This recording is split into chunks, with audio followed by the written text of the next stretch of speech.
مسلمانوں کی تاریخ کا وہ سنہری دور، یہاں تاریخی فیصلے ہوا کرتے تھے اور قاضی جہاد فی سبیل اللہ کے لیے نکلتے تھے اور حق کی خاطر اور انصاف کی خاطر کھڑے ہو جاتے تھے۔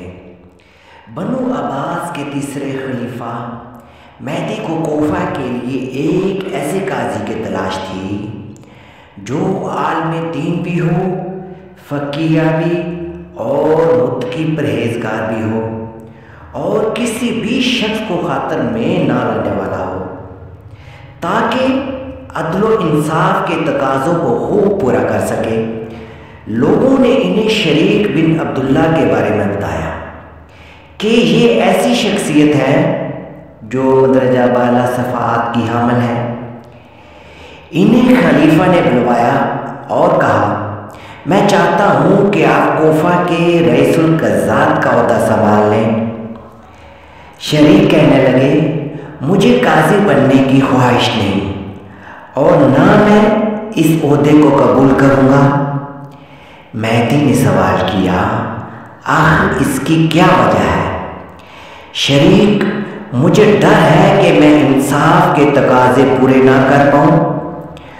ہو سکتا ہے کہ میں فیصلہ کرنے میں غلطی کر جاؤں کہ میں آخر انسان ہوں اور اللہ مجھ سے ناراض ہو جائے اور میں جہنم کا راہی بن جاؤں۔ دوسرا سبب یہ ہے کہ جب میں اعلیٰ حکام، رؤساء اور امراء کے خلاف فیصلہ کروں گا تو انہیں تسلیم نہیں کیا جائے گا۔ مہدی نے کہا، دیکھیے، اگر آپ نے اپنی سمجھ بوجھ، فہم و فراست اور جانبین دلائل سننے کے بعد حق اور سچ کے مطابق فیصلہ کرتے ہیں اور ایسی صورت میں آپ فیصلہ کرنے میں خطا کر جائیں، تب اگر آپ غلط بھی ہیں تو حدیث کے مطابق آپ کو ایک اجر ضرور ملے گا، اور اگر آپ درست فیصلہ کرتے ہیں تو دوہرے اجر کے حقدار ہوں گے۔ اللہ کے ہاں پکڑ اور سزا تو تب ہوگی جب آپ جان بوجھ کر غلط فیصلہ کریں گے۔ رہی بات آپ کے احکامات کو نافذ کرنے کی، تو میں آپ سے وعدہ کرتا ہوں کہ آپ کے تمام فیصلوں پر عمل درآمد کیا جائے گا، خواہ وہ میرے ہی خلاف کیوں نہ ہو۔ پھر خلیفہ نے نہایت ہی لہجے سے کہا، اے امہ دین اور امت کے بہترین افراد، اگر آپ نے اس منصب کو قبول نہ کیا تو پھر اس کے لیے لوگ کہاں سے آئیں گے؟ کیا اس منصب کے لیے جاہل، ظالم اور منحرف لوگوں کو منتخب کر لیں؟ سنیے، اگر آپ نے میری بات نہ مانی تو کل قیامت کے دن آپ کو اللہ کے ہاں جواب دینا ہوگا کہ آپ نے میدان حق سے راہ فرار اختیار کی۔ اس یقین دہانی کے بعد قاضی شریک بن عبداللہ نے کوفہ کا قاضی بننا قبول کر لیا۔ اس دور میں کوفہ کا گورنر خلیفہ کا چاچا موسیٰ بن عیسیٰ تھا۔ شریک نے اپنی ڈیوٹی سنبھال لی۔ صبح سویرے مجلس قضا میں جا بیٹھتے، مقدمات پیش ہوتے، دونوں طرف کے فریق آتے، گواہیاں سنی جاتی اور حق و انصاف کے تقاضوں کو پورا کرتے ہوئے فیصلے صادر کیے جاتے۔ کسی قسم کا دباؤ، رشوت اور سفارش کا کوئی تصور نہ تھا اور قاضی شریک سے اس قسم کی توقع ناممکن تھی۔ کوفہ میں نہر فرات کے کنارے ایک خوبصورت باغ تھا جس کا مالک کوفہ کا ایک شخص تھا۔ اس باغ کے ساتھ ہی کوفہ کے گورنر موسیٰ کا محل تھا۔ موسیٰ کی خواہش تھی کہ کسی طرح یہ باغ خرید لے تاکہ اس کا محل مزید کشادہ ہو سکے۔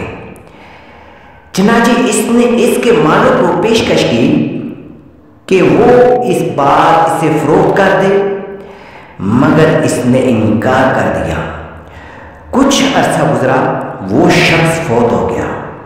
اس کے وسع میں چند بیٹے اور ایک بیٹی تھی۔ اب موسیٰ بن عیسیٰ نے وسع کو دوبارہ پیشکش کی کہ وہ باغ خریدنا چاہتا ہے اور اس کے لیے خطی رقم بھی پیش کی۔ لڑکوں نے اپنا حصہ بیچنے پر رضامندی ظاہر کر دی، مگر بیٹی نے اپنا حصہ بیچنے سے انکار کر دیا۔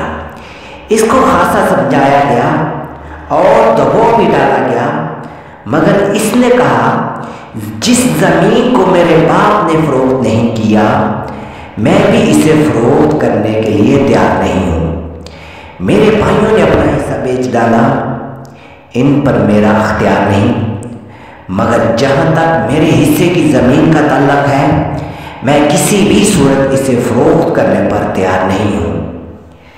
اس نے اپنے حصے کی زمین کے ارد گرد دیوار تعمیر کروا دی۔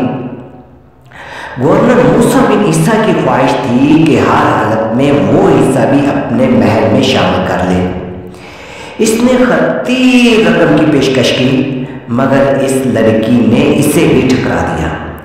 جب تمام ترغیبات ناکام ہوگی اور دباؤ کا حربہ بھی آزمایا جا چکا تو گورنر نے ایک دن اپنے نوکروں کو حکم دیا جنہوں نے دیوار گرا کر اس زمین کو محل میں شامل کر دیا۔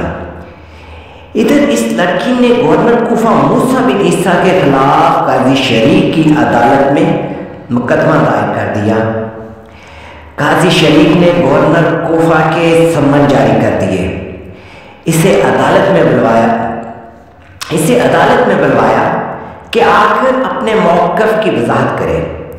گورنر نے عدالت میں جانے سے گریز کیا اور اسے اپنی عناد سمجھا کہ وہ گورنر ہو کر کیوں کر ایک عام عورت کے ساتھ عدالت کے کٹہرے میں کھڑا ہو۔ اس نے پولیس کے چیف کو بلوایا اور تاکید کی کہ جا کر قاضی کو سمجھاؤ اور اس سے کہو کہ اس نے ایک عورت کے دعوے کو گواہوں کے بغیر کیسے قبول کر لیا۔ پولیس کا چیف عدالت میں پیش ہوا اور گورنر کا موقف بیان کیا۔ قاضی نے کہا میں نے تمہیں تو نہیں گورنر کو بلوایا تھا، اس سے خود آ کر وضاحت کرنی چاہیے تھی۔ اس نے ایک پولیس افیسر کو بھجوا کر عدالت پر دباؤ ڈالنے کی کوشش کی ہے۔ حقیقت یہ ہے کہ تمہارا عدالت کو مشورہ دینا عدالت کے معاملات میں مداخلت کے ضمن میں آتا ہے اور اصل میں یہ توہین عدالت ہے۔ چونکہ تم نے عدالتی کام میں دخل اندازی کی ہے لہٰذا تمہیں جیل جانا ہوگا۔ اس کے ساتھ ہی قاضی نے عدالتی پولیس والوں کو اشارہ کیا جنہوں نے پولیس چیف کو حوالات میں بند کر دیا۔ ادھر گورنر کو جب پتہ چلا کہ پولیس کے چیف کے ساتھ کیا بیتی ہے تو وہ سخت ناراض ہوا کہ قاضی کی یہ جرأت کہ میرے پولیس افیسر کو جیل بھجوا دیا ہے۔ خیر اس نے کچھ معززین شہر کو بلوایا کہ وہ جا کر قاضی کو سمجھائے کہ گورنر کوئی عام آدمی نہیں، اس کے ساتھ عام لوگوں کا سلوک کیا جائے، اس کے ساتھ عام لوگوں جیسا سلوک کیا جائے، بلکہ اس کے ساتھ تو خاص معاملہ ہونا چاہیے۔ معززین شہر کا ایک وقت قاضی کے پاس آیا، گورنر کا پیغام دیا اور اس کی ناراضی سے آگاہ کیا۔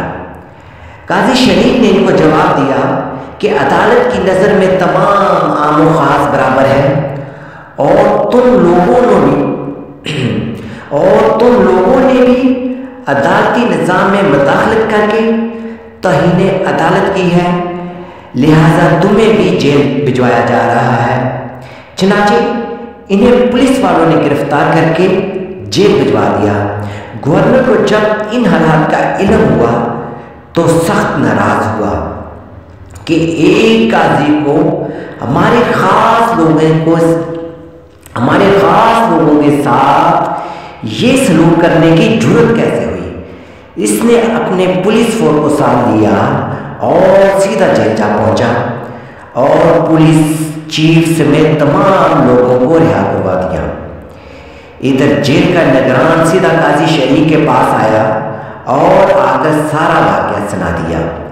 قاضی شریک نے کہا، میں نے اس عہدے کی نہ تو طلب کی تھی اور نہ تمنا، یہ تو مجھے خلیفہ نے مجبور کیا تھا۔ میں نے اس شرط پر اس عہدے کو قبول کیا تھا کہ میرے ہر فیصلے کو نافذ کیا جائے گا۔ قاضی نے اپنے کاغذات، کتب اور اپنا ذاتی سامان اکٹھا کیا اور اپنی سواری پر بیٹھے اور بغداد کا رخ کر لیا۔ ادھر گورنر کو جب قاضی کے شہر چھوڑنے کی اطلاع ملی تو بڑا پریشان ہوا۔ اس سے خوب معلوم تھا کہ اگر خلیفہ کو سارے حالات کا پتہ چل گیا تو میری گورنری فوراً ختم ہو جائے گی۔ چنانچہ اس نے قاضی شریک کو کوفہ کے باہر روک لیا۔ قاضی کو راضی کرنے کی کوشش کی کہ کسی طرح راضی ہو جائیں اور واپس کوفہ چلے۔ وعدہ کیا کہ آپ جو کہیں گے میں مانوں گا۔ قاضی شریک نے کہا، میری ایک شرط ہے، اس شرط پر میں واپس جاؤں گا۔ گورنر نے پوچھا، وہ شرط کیا ہے؟ قاضی نے کہا، جتنے لوگوں کو تم نے رہا کروایا ہے سب کو دوبارہ جیل جانا ہوگا اور تمہیں اس عورت کے ساتھ عدالت کے کٹہرے میں کھڑا ہونا ہوگا۔ گورنر نے قاضی کی تمام شرائط تسلیم کر لی۔ چنانچہ تمام رہا شدہ معززین پولیس چیف دوبارہ جیل بھجوا دیے گئے اور گورنر بھی عدالت میں پیش ہو گیا۔ قاضی نے بیان سننے کے بعد فیصلہ سنایا، جو دیوار کرائی گئی تھی اسی طرح دوبارہ بنوائی جائے، عورت کی زمین واپس کی جائے اور اسے زمین فروخت کرنے پر مجبور نہ کیا جائے۔ جیسے ہی گورنر نے فیصلہ قبول کیا، قاضی نے فوراً حکم جاری کیا کہ تمام قیدی جو توہین عدالت یا امور عدالت میں مداخلت کے جرم میں جیل میں ہیں ان کو رہا کیا جائے اور تمام قیدی رہا کر دیے گئے۔ اس عورت کو اس کی زمین واپس مل گئی، انصاف اور حق کا بول بالا ہو گیا۔ اگلے دن